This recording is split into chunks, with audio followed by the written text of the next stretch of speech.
Hey everybody! Welcome to CAF Warbird Tube, the show where we talk about World War II, aviation, history, and so much more. Warbird Tube is produced by the Commemorative Air Force, the world's largest flying museum. Our mission is to educate, inspire, and honor through flight and living history experiences.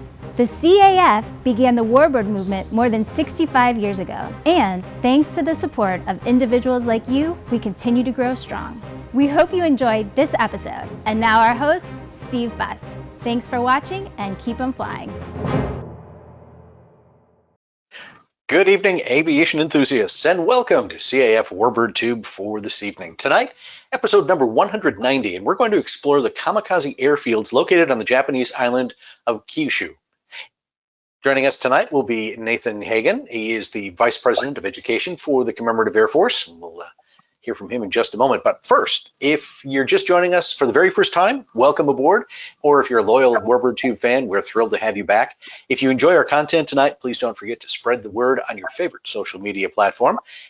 Warbird Tube is made possible by the Commemorative Air Force. To find out more about the CAF, our events, aircraft, local units, or how you can be a part of the fun, just visit our website, commemorativeairforce.org.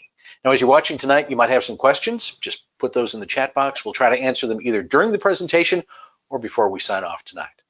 Right now, from the CAF headquarters in Dallas, Texas, is Nathan Huegen. Nathan, welcome to the show. Thanks, Steve. Great to be here again. Yeah. How did you get interested in this topic? This is a pretty niche subject, the kamikazes and also the Kamikaze Airfields. But what was the genesis of you getting involved in this? Yeah, so my previous career, I used to run battlefield tours. So I would be all over the world. I'd go in places like Normandy. It's almost easy because there's everything is around, and you're trying to whittle where you're going to go and what your guests are going to experience down to just the sites you have time for.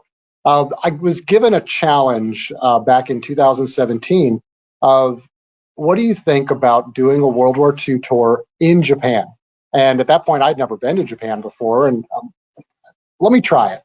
I'll go out there and we'll see what's possible. So of course, I go to the Yasukuni Shrine, and within that shrine is the Huegen National Museum that chronicles the history of Japan's military from 1868 onwards.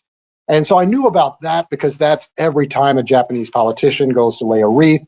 There are several war criminals whose souls are enshrined within the facility. And it really makes the Koreans, the Chinese, the Filipinos very angry and upset because it's like the Japanese government is still venerating war criminals. So anyway, I'm building this tour, and I found so many inquisitive, helpful, and knowledgeable people all throughout Japan, from Tokyo all the way to Hiroshima, Nagasaki, Okinawa, Korea, where the Yamato was built.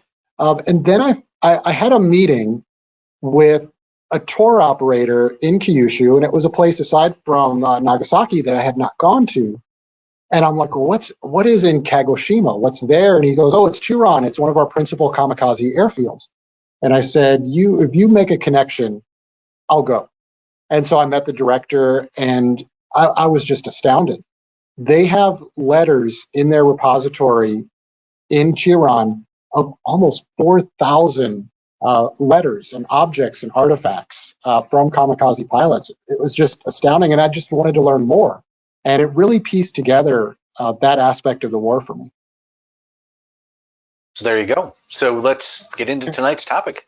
Yeah, so at first, had you asked me in, say, 2015, where's Kyushu, I'd be like, oh, I took a college class once and Japan was in there. It's one of those islands, right? But it is Japan's southernmost island, very mountainous and rocky. In fact, a lot of Japan is mountainous and rocky. If you ever have the chance to go, and you ride the Shinkansen from Tokyo across the whole of the country, their bullet train, phenomenal. You will see that the Japanese have found techniques to make use of every piece of arable land and flat land they have. And that's definitely true of Kyushu, and definitely true with the airfields. One of the more effective maps I've found to show people when discussing the connection between Kyushu and the Battle of Okinawa is the last voyage of the battleship Yamato, the largest battleship ever built. And when it left and was en route to Okinawa to basically beach itself and become a floating gunship, if our task force off the coast of Okinawa can search this perimeter, obviously the Japanese aircraft can fly from their airfields in Kyushu to their missions in Okinawa. And of course, for kamikaze pilots, this is going to be a one-way trip. And so what Google Earth says is from Chiran Airfield in southern Kyushu to roughly the landing beaches of Okinawa is about 392 miles. So well within range of the aircraft that the Japanese were using for these one-way suicide missions. Another interesting aspect of this that I found when looking at the kamikaze training manual, there's a lot of technical details in there, angles of attack, what time to attack, what altitudes to be. But then this instructional line, and translated into English, that just before the collision, the pilot's holding the elevator down, getting ready for the impact, must not lose target by closing his eyes momentarily. Just astounding feat that this pilot that you see, his instruction is at this point, he is not to close his eyes. And what he sees at this point is the hull of a ship. A little more on this Japanese interpretation. So in Chiran, which is south of Kagoshima, very southern Kyushu, if you walk into that museum today, this is the first image that will greet you, which in English would be called Chiran Requiem. This was not there in 1945. This was painted later as this tribute, a memorial to these pilots. And you'll see this kind of imagery in their more nationalist-leaning museums that are trying to find their way of how do you interpret something like volunteer pilots offering to give their lives in the service of the Japanese emperor in what at that point is a futile effort to stop the American assault. To get back again to what Kyushu had, these are airfields that the US military knew about in Kyushu in 1945. And you'll see Chiran on the south to the left, just above Taramizu. One airfield that's very notable, Bansei, was so new and so secretive, we didn't even know about it, was directly behind a beach, making use of some flat land. So every one of these airfields is on a flat little pocket in very rugged, went the wrong way, in very rugged and mountainous Kyushu. And so you'll see this terrain map showing this mountain range that cuts across separating the southern third of the island, which is a little flatter from the very rocky part of the northern part of the island, but still airfields anywhere they could find flat terrain. To show it in a less busy format, this red is very, very steep. And I want you to look at the bottom, toward the bottom of the image, where Kyushu kind of splits into like two fangs, and you see like waterway come up the middle and a circle that is very red on the top. That is the active volcano Sakurajima. The volcano spits out steam most days, very, very picturesque. But it's like if you're in third grade and you're doing that volcano for your science project, your baking soda vinegar, however it is that they do it, that's the volcano that you're making. This is that red gradient on this map. And so when you look at other areas that are red, this is that type of slope. The other interesting part of this is Operation Olympic, scheduled for November 1, 1945. This is where we were going to send troops in had we needed to invade the Japanese home islands. That rocky terrain, our goal would have been to seize the airfields in the southern third of Kyushu, use those as our new forward advance, use those to then provide that air coverage for amphibious landings onto Honshu itself. This would not have been an easy operation. When I looked at this, I think of going to places like Omaha Beach with a 100-foot bluff behind a flat, expansive beach, or Guadalcanal with Henderson Field being flanked by a ridgeline. That would be child's play to these cave-filled mountains that overlook every single airfield that we would have been trying to take. So if you look at, especially where our Marine divisions are going to land, where the Army is going to land on the eastern side of the island, and we look back at this terrain, it would have been unforgiving terrain to go ashore on an island like this. So anyway, I'll kind of get in now to the kamikaze phenomenon itself, a very curious, strange phenomenon. So, of course, kamikaze, many of us know, means divine wind, a typhoon that swept away a Mongol invasion and saved the Japanese home islands.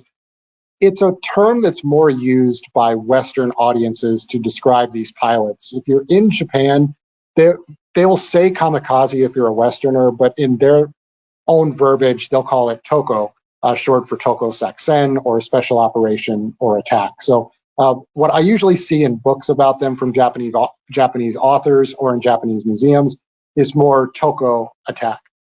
And then the first organized special attack missions, the first organized kamikaze attacks, not a rogue pilot or an order that went out only to a few people, the first official use of them will take place in October 1944 from the Philippines in Japanese-held Clark Field.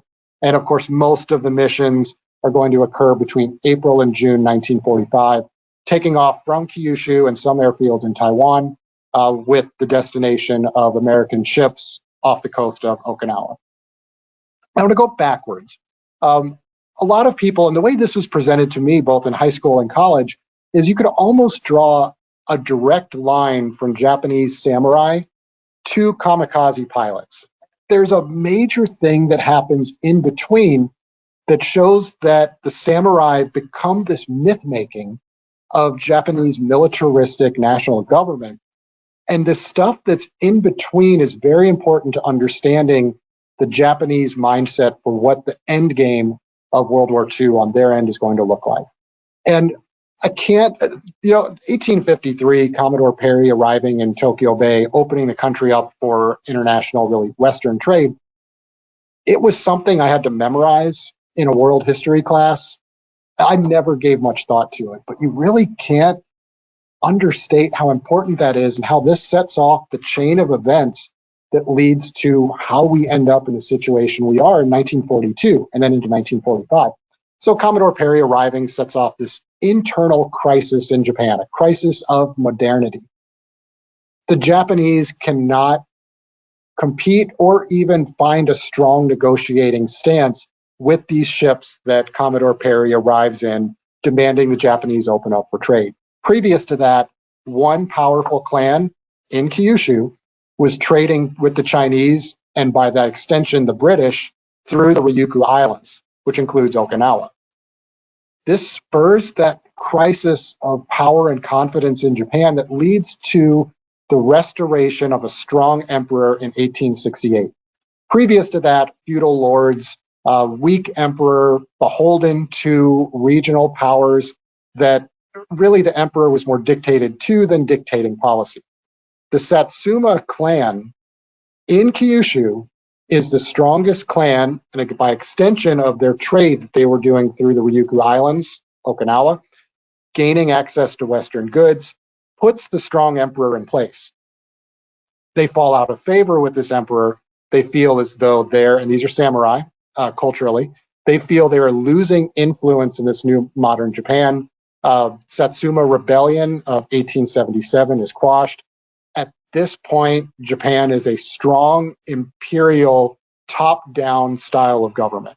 So the samurai, who were in a way kind of independent in their own realm, have now been defeated, and they're going to build a strong modern military, which will take a big jump forward during the war with Russia in 1904 to 05. Much of this fighting is going to take place in Korea, but they stand toe-to-toe with a Western power. And it's a phenomenal achievement in just over 50 years that going from weekly demurring to American ships to defeating Russia in a war. Then we get into World War I. They fight on the side of the Allies in World War I.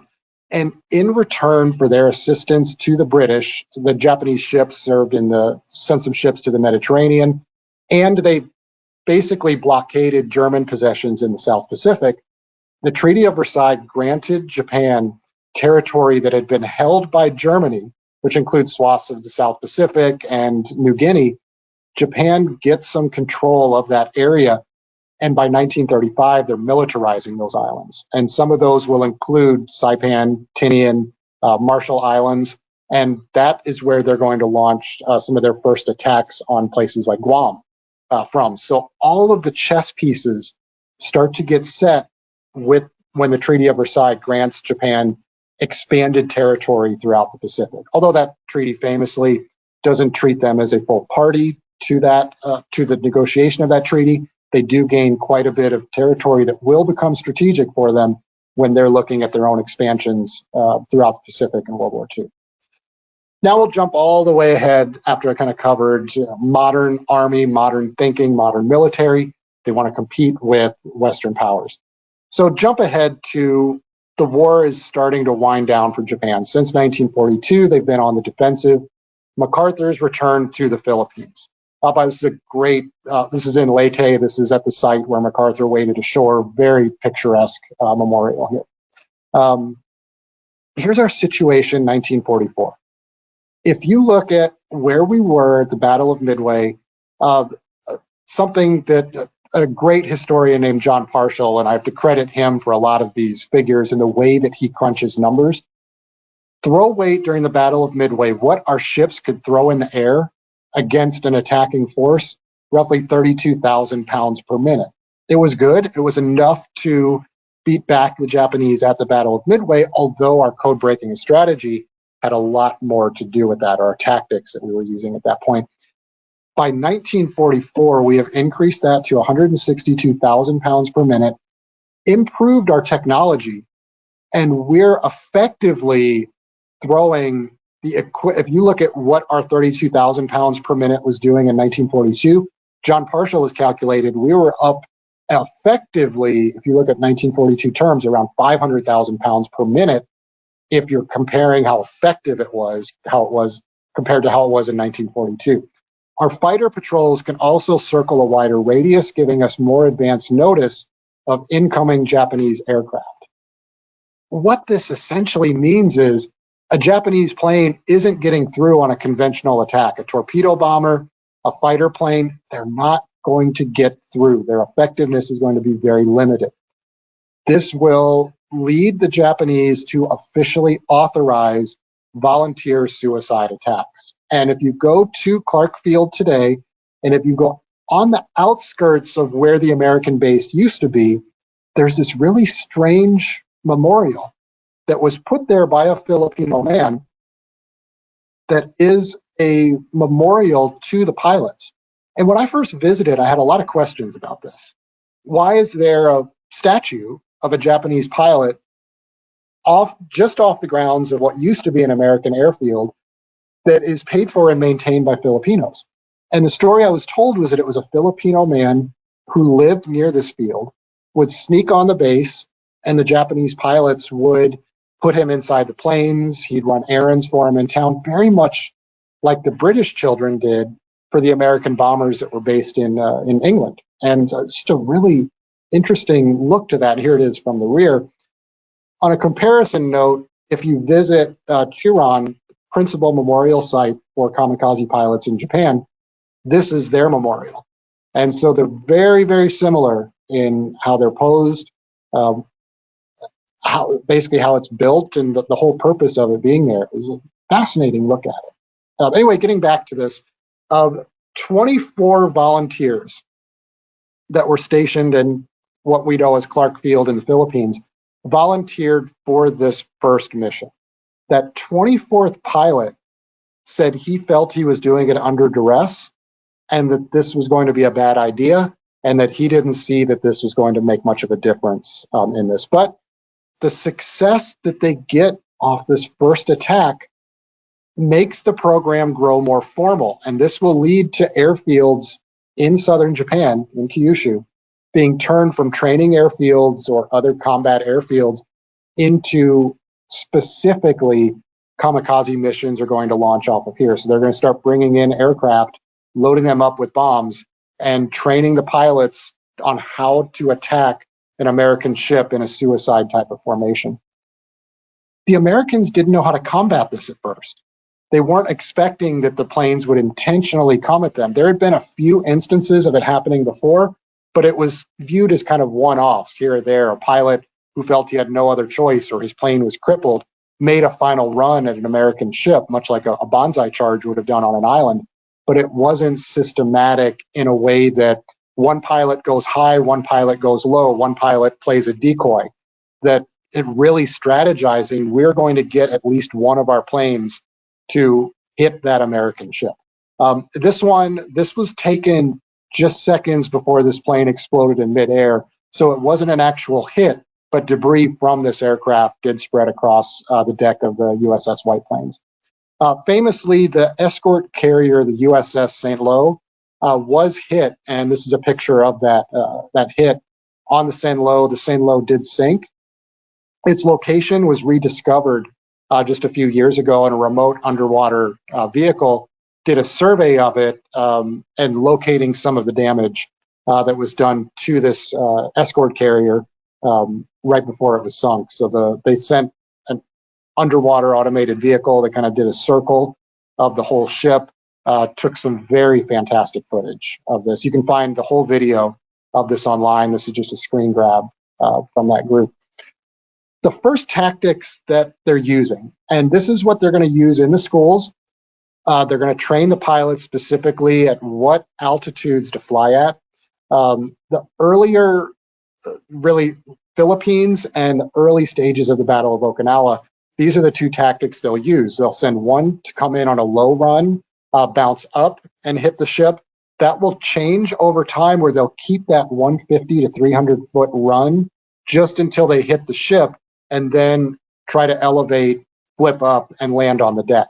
They'll do that because they'll eventually start to shift to trying to hit at the ships at twilight and at dawn, and not trying to make as many runs during the high noon hours.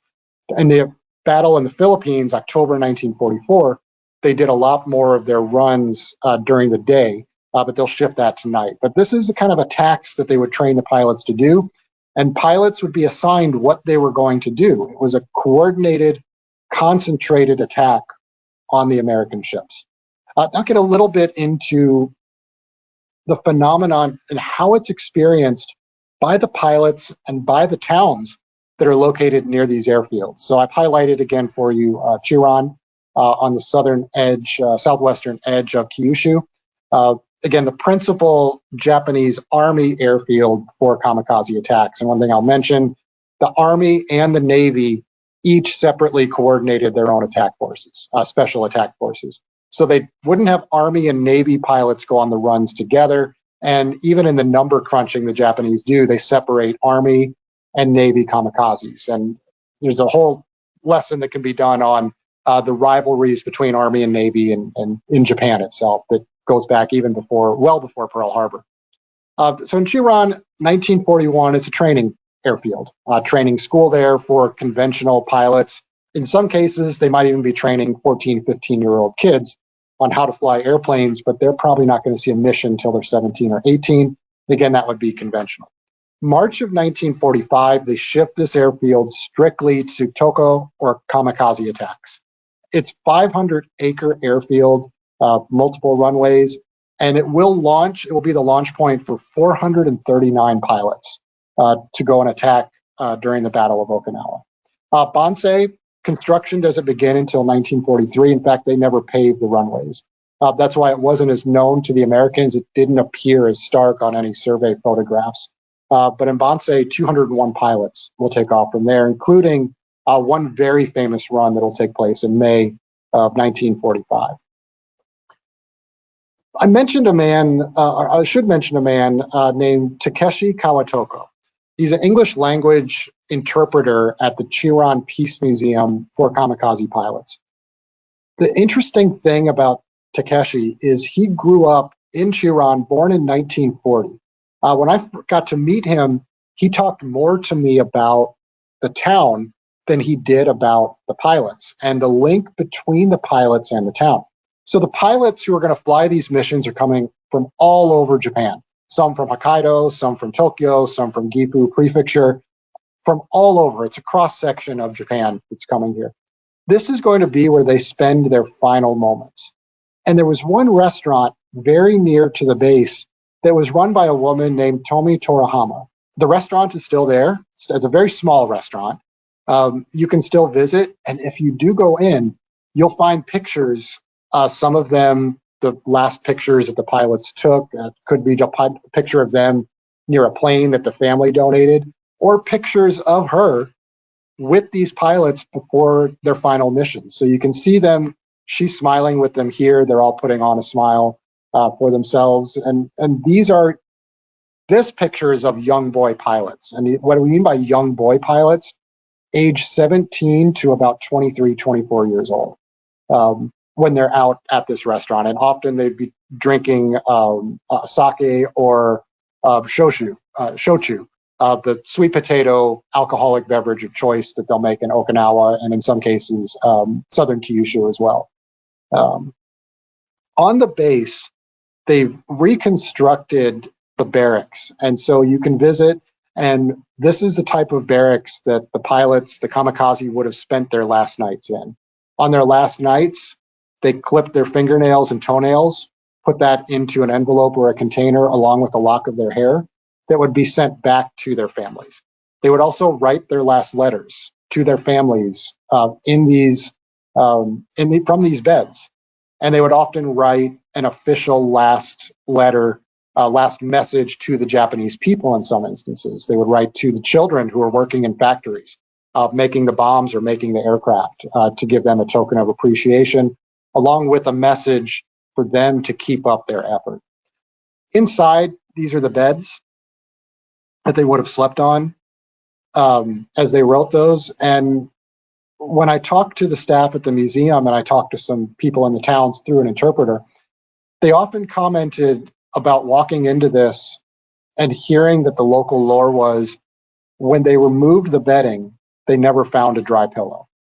And in fact, Takeshi told me, and he put this into a book that he had curated, that when an overnight watchman walked around, he often found the boys there, and they specifically mentioned boys. They don't say pilots. He doesn't say men. He says the boys had covered their heads with blankets and were weeping bitterly. Going with that, never found a dry pillowcase when they removed the bedding the next day. This photograph is in every single shrine or memorial to the kamikaze that you'll find in Japan. And they put this out because it humanizes them. You see the one in the middle with the puppy, the smiles. This photograph was taken on May 26, 1945, at Bansei Airfield, that unimproved, unpaved landing strip. These 5 pilots are all assigned to go on a mission the next day. Through working with Takeshi, he gave me some background information on each of these pilots and gave me their names. At 17 years old, again, 17 years old, 18 years old, 19 years old, and the one in the middle who's become famous in Japan, 17 years old. So focus on the one in the middle holding the puppy. Another photo of him. After he takes this photo, he goes back and he has knowledge of the mission and writes to his father and mother, and has the lock of hair that he cut. They'll be escorted or be sent with this letter back to his parents, and the badge of the unit that he belongs to. Most likely, it also would include his last clipping of his fingernails. And this is the extent of his letter. A lot of people, I think because of this picture of him holding the puppy, the attack run that they do on the 27th of May, they score 2 hits on the destroyer, the USS Brain. There's a photo taken after the 2 kamikaze hit. Some say that Yukio was one of the pilots that hit it. There's nothing really official to say that it was his plane that hit. But I think because of that picture with the puppy and wanting to add that personal connection, it could have been that he was one that hit this ship. And then you'll see some of the damage taken on board from that. So from that humanizing picture of them holding the puppy that is really all over Kyushu, to this is what it results in for the American destroyer.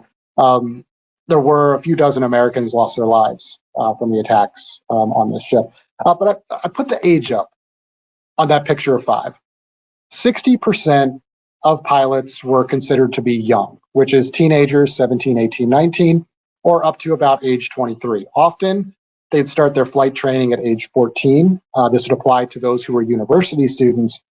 And even the young boys, sometimes they start as late as 15 or 16, getting in there. And again, what I was told, no alternative. So officially, the Japanese consider them volunteers.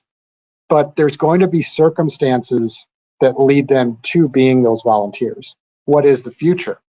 If you fly a kamikaze mission and you're killed, you are posthumously promoted 2 ranks. Your family receives money. Your family receives extra goods.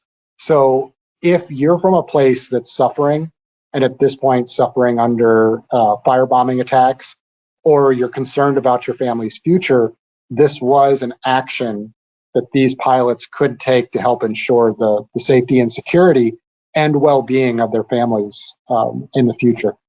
What a lot of research in Kyushu does, again, they break it out by Army or Navy, and in Kyushu, they really only focus on missions from Kyushu, not the Philippines and not Taiwan. So this is denoting this 1036 you see at the bottom. These are Army pilots who flew from Kyushu. But the average age, if you look at that spike of 20, 21, 22, and really tapering off as it gets older. So very young phenomenon with Kyushu, and also young support. The schoolgirls in the local towns were encouraged to visit with the kamikaze pilots. The kamikaze pilots were encouraged to visit with the schoolgirls, and a lot of this was morale. So the efforts that the young men, the boys are doing in the factories, the efforts that the girls are doing for the supporting, whether it's cooking meals, whether it's knitting dolls, that these kamikaze pilots are going to take with them into the air on these missions. If that morale, that personal touch that they get by spending the moments, the last moments for these kamikaze pilots, it really is that all-in spirit that the Japanese were hoping to cultivate. The aircraft that they would fly, the 2 that were most common, the KI or Type 27 aircraft, you see are the 2-blade propeller, very light aircraft, often would be used more so for training purposes by this point. They would outfit this with a roughly 500-pound explosive, enough fuel that it would get them to Okinawa and also ignite. They would also load up the Ki-84 aircraft with the same weight bomb, a more substantial aircraft, but would carry the same explosive that the Type 27 would carry. Each of these planes would have a specific duty that it would achieve, but by the end of the war, when you look at the type of aircraft that are being reported by American ships in June, July of 1945, in some cases, they're wooden and fabric training aircraft, biplanes, that are coming in and often being shot down before they're getting anywhere near a ship. But we had learned how to identify what a kamikaze run looked like. So they were sure that even though this is a flimsy biplane, it's still being sent here on a kamikaze mission. To bring out a bit about the mindset that goes into the research on what are the motivations or rationale or thoughts that go into kamikaze pilots when they're getting ready to carry out their missions. And this one is part of a longer letter that this pilot was writing to his mother. And he put this bullet point list in there that there won't be anything left of me after I die. The Army will do a funeral for me. If you do a funeral at home, emphasize my success. No trouble with women or money. Send letters to people who are in his diary and how he would like them to use the money. Which when you read this, I think you can start to see some of what the motivation would be. This call to action by the government, every means necessary to make a last stand, to preserve the emperor's position in what might end up being a negotiated end to this war. An 18-year-old pilot here who had very little to say. This is all he wrote back to his mother before his mission. And when he says he will try to destroy a big one, he's hoping that he gets to go after a battleship or an aircraft carrier. A 32-year-old pilot writing this to his less than 1-year-old son and giving him a little bit of instruction on where things are in the war, a little bit about the father, that he'll keep an eye on him from heaven. This excellent man, son of the emperor. You'll see that quite a few times. And not to bring shame on his father's good name. The sad story with this that I read about in the piece in Chiron was that his wife, after his mission, after his death, stopped producing breast milk, and due to the war situation in Japan, the child was malnourished, and the child died 4 months after Yoshiu's kamikaze mission.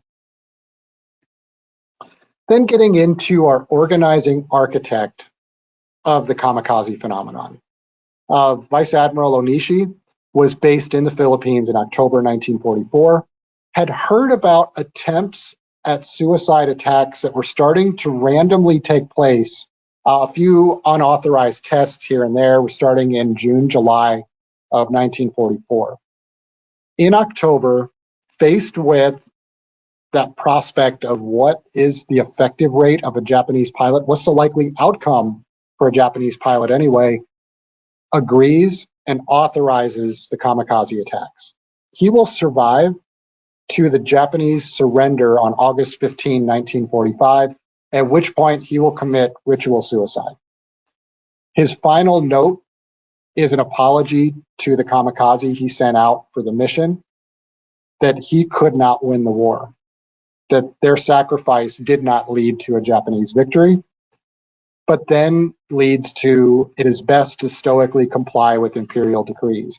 At this date, August 15, 1945, the Japanese emperor's voice is being heard on airwaves throughout Japan for the first time. But the common public is hearing the voice of their emperor announcing that he has surrendered to the Americans. And so he is adding in, they should imply with the decree, if the emperor says that we have surrendered, the emperor says we will work with the Americans, that is now what they do. And the intentions of the kamikaze that they should look for peace if they end up in a peaceful world. Now, I'll close out a little bit with effectiveness and then a bit of the legacy here. Estimated that 14 to 18% of kamikaze pilots hit something. There's a few numbers you'll see out versus on damaged or sunk vessels. Escort carriers were the largest to be disabled, whether sunk or damaged beyond return to the war. 14 destroyers will be sunk. And then after that, we get into smaller ships and transports. Numbers ranging anywhere from 47 is a number you would see sunk, to 57 sunk / damaged without repair, to over 100 that suffered hits that were worth noting, that had been reported or that resulted in casualties on the deck. Raymond Spruance had a very interesting quote that I'd found that calls a suicide plane a very effective weapon. In fact, he was witness to 2 kamikaze attacks. And the opposite extreme of our high altitude, in some cases, ineffective bombing. And I think that usually some subtext you see when you find these official quotes from American officials.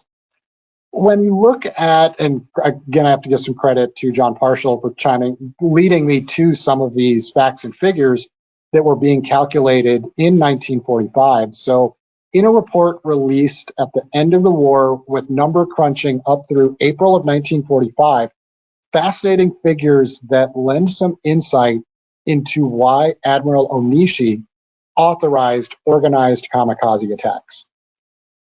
1 out of every 3.6 suicide planes would achieve a hit, meaning a hit rate of 27%.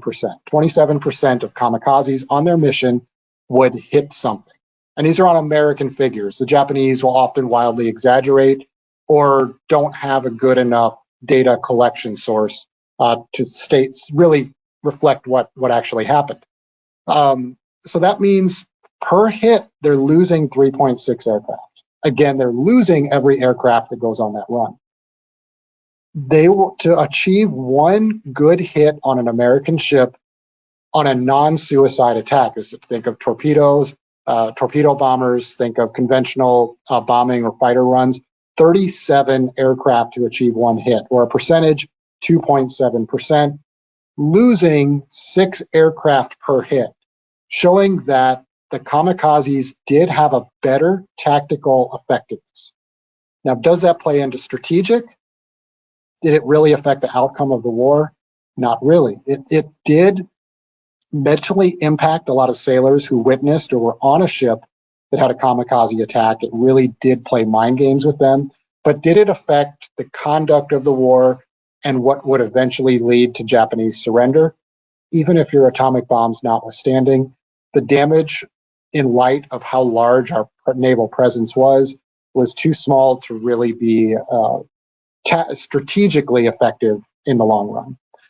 I'll close out with a bit about the legacy and how this gets interpreted over time. Now, this is a plaque that you'll find in the Huegen Museum, located on the grounds of the Yasukuni Shrine in Tokyo. This shrine that when the Japanese politicians lay wreaths, it angers all of their neighbors, places they invaded during the war, because there are war criminals whose souls are being venerated within this shrine. In there is a plaque that commemorates not just the kamikaze pilots, but the suicide warriors in general. And so there were suicide bombs, explosive-laden bombs that would fly down, that had to be lifted by a separate aircraft, brought to target by an aircraft, ejected or took off from that aircraft, and then went down to their ship at a much higher speed than the aircraft themselves, those Ki-27s or Ki-84s. Also, you would have attack submarines, attack suicide vessels. This quote, this is put here in 1985, expression of patriotism in its noblest and purest form, laid the groundwork for the peace and prosperity of the nation today and in the future. I thought it was a strange way to venerate the suicide warriors of the Japanese.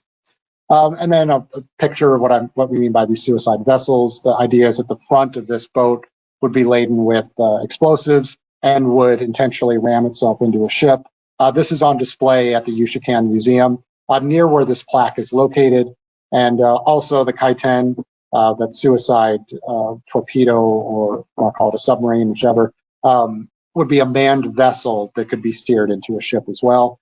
There's also a phenomenon called, in some ways they call them suicide frogmen, a Japanese individual in diving gear that would have explosives attached to a pole that would wait underneath the waterline near an invasion area and wait for a craft to approach and jam that pole up onto the bottom of the vessel.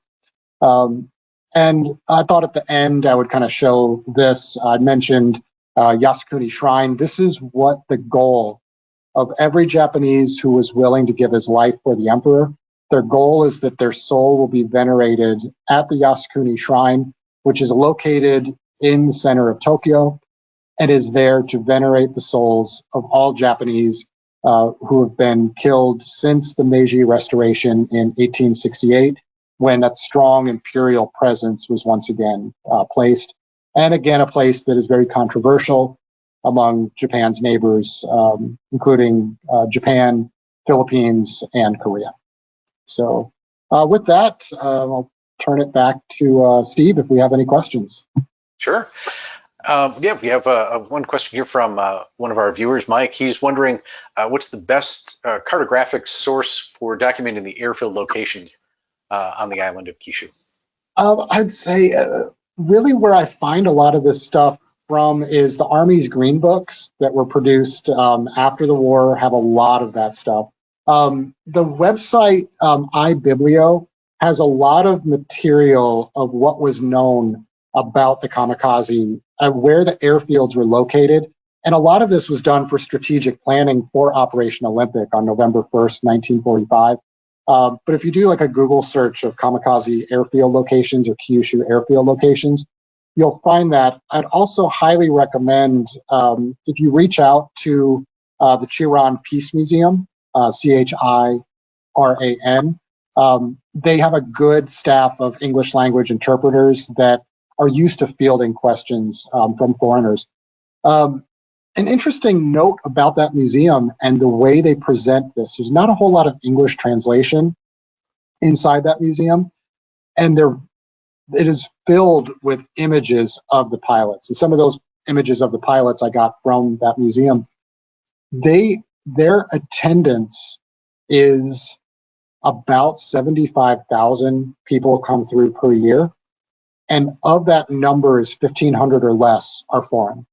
It has increased because Kagoshima has become an increasing cruise ship destination, and people do get excursions, so the number of foreigners increases through that. But it's such a small percentage of foreigners who visit that location. But it really is, it is a very pure example of a Japanese war museum for the Japanese. When we did, talk about the kamikaze missions, I guess, and maybe it's just me, but I never realized that they were organized. Yeah. As they were. It just, I guess, in newsreels and reading and whatever, it always seemed like just waves of airplanes that just attacked the ships. But you talked a little bit about the strategy behind it. I mean, there's it's very fascinating that. I guess I shouldn't be surprised. It would make sense to organize it that way. But yeah, what did your research kind of discover about the actual strategy, and how did they decide which ship to target? So the schooling happened on the airfields itself. So when the young boys, or in some cases older pilots, you see them as old as 32, when they volunteer, they have to go to specialized training. And really goes in with that Tokusaksen special operation. And when I viewed some of their training materials and logbooks, I'm watching them, I say watching, in my imagination, I'm imagining them work out these angles and calculations for their angles of approach and attack. And they're writing this down very similar to, we have a 16-year-old kid going to get his private pilot's license, and he's got to study for that FAA written, and he's got to come up with all this stuff. They're coming up with these altitudes and angles of approach and when to start their run and how to determine if you're at 150 to 300 feet. And they're doing this all for their final mission, and they know it's going to be their final mission. There's not a coming back from that. And so there were instructors, and these instructors survived the war. The instructor was often in his 30s and is teaching them about these angles and about the lessons learned from the Philippines and how they'll do it differently from Okinawa. A big lesson that they learned and started doing was they saw windows of better effectiveness at twilight and dawn and during bad weather. And that leads them to that, we're not going to run to the cloud line at 1,500 feet anymore. You're going to stay below 300 feet until you almost hit the ship and then elevate and hit. Just thinking about all of that training and that kind of added stress. And then I think about the pictures, being in a restaurant or holding that puppy or meeting with the schoolgirls, and just amazing kind of stuff. And how they would decide is they often wanted to go for the biggest. And they found that our battleships and aircraft carriers, the kamikazes weren't likely to bring those, to sink them or damage them beyond repair. And often they could only get as far as the escort carrier on a good day. And so it became a target of opportunity. Sometimes targets of opportunity would be the radar pickets, that they would try to take out radar pickets and use that as sort of stepping stone for the next ones that hopefully they'll be able to get through. So they devised these, the sad thing, but the thing about it is, as they're developing their techniques to improve, their available aircraft is getting worse. And the amount of time that they can train these pilots is getting worse as well. And it's eventually going to hit an expiration date on how well they could use this, atomic bombs notwithstanding. Right. So we've got some questions coming in from the audience. Were the pilots manning these planes voluntarily, or sometimes you hear that they were locked into the cockpit or chained to the rudder pedals? But from what you've kind of told us tonight, I think this was more of a duty for the country. There is a difference between the tone of their letters and their actions. And you read the tone of the letter, it's very stoic. It's, I'm completing my duty. I want to do this for the emperor. Those letters were being read, not just by mom and dad, but by Japanese officials. And so they're always going to be very stoic with that. They'll sneak a few things in here and there, but there are stories that some pilots had to be physically carried to those planes. But you don't read those stories in their museums. Those museums really focus on the duty, and they don't want to talk negatively about any of the kamikazes. And those who, for whatever reason, whether it was mechanical or damage or what, that survived their mission, which is very small, were really looked down upon in society and kind of ostracized for really the next 50 years. After the war. But yeah, there are some reports that the ground crews and maintainers had to physically carry and shove some of the pilots in for those missions. And you just touched on what the follow-up question was, is that there were some who survived, like you said, mechanical issues or something like that. But trying to put myself in the Japanese mindset, as you mentioned, that must have been abject failure in their eyes, and obviously in Japanese culture eyes as well, to not complete that mission that you had been assigned. Yeah, there's one story that gets told often in every place dedicated to the kamikaze in Kyushu, and it's a story of a pilot who took off from Chiran and had to land on a small island between Kyushu and Okinawa due to mechanical troubles. He landed. He signaled, found a way to communicate back with his base. They said they would eventually send somebody to get him. And there's not a lot of supplies and rations. And the local people fed him, clothed him, took care of him until he could be taken off the island and brought back to Kyushu.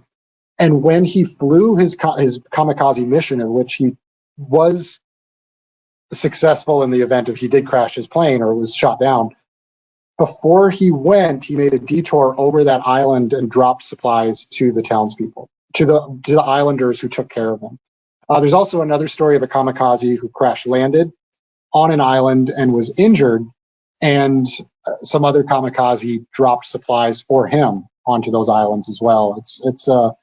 They love to tell those stories of duty above all, but there can be a bit evasive, although they have lately been talking about, not a dry pillow or all of that, but it does in some ways kind of play into that duty mindset that they had. All right. Or want to show that they had. Yeah. Joseph has a kind of an interesting question here. Was there any evidence of female suicide pilots? And just reading through his reported by the FCC, San Francisco intercept of a Radio Tokyo broadcast, summer of '45, and 3 sailors on his grandfather's ship, which reported the body of a pilot that hit the USS Forest was a woman, and crews were told to keep quiet about it.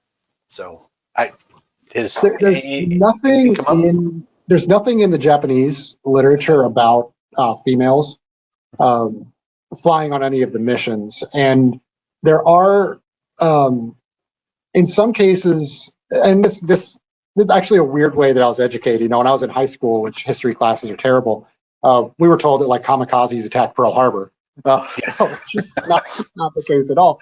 But there are instances in which it was not an organized kamikaze attack, or it was a separate crash in there. But It's hard for me to say if that could have been a dedicated kamikaze attack or not, or how a female would have gotten into the aircraft.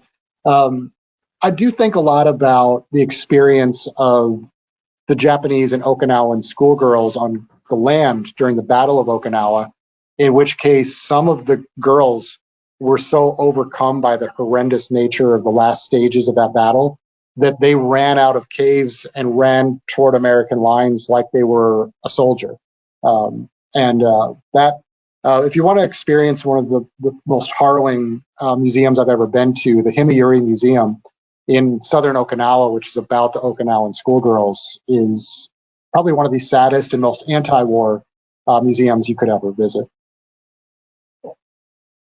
And speaking of the museums, Matt is asking, from a tactical perspective, did the museum share any procedure for the pilots to return to the airfield, as we mentioned, if they had mechanical issues or weather for that? It would be like a return, like anything else.